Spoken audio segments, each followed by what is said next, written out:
جمعہ کے روز خطبہ سے قبل جو اذان ہوتی ہے سننے والوں کو اس کا جواب دینا چاہیے یا نہیں، اس کی وضاحت فرمائیں۔ نیز لفظ محمد رسول اللہ پر انگوٹھا چومنا کیسا؟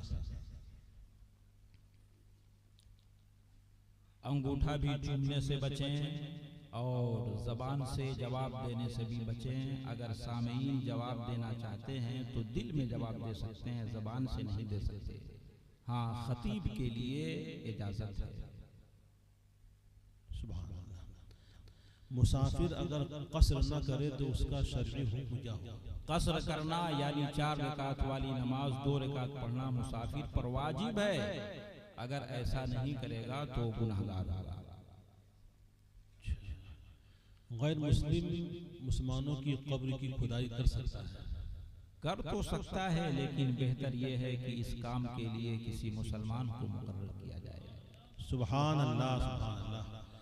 قبر اگر دب جائے تو اس پر باہر سے مٹی لا کر ڈال سکتے ہیں؟ ڈال سکتے ہیں، شرعاً اس میں کوئی حرج نہیں ہے۔ ایک سوالیہ حضرت کہ شبینہ مائک سے پڑھنا ازرو شرع کیسا ہے؟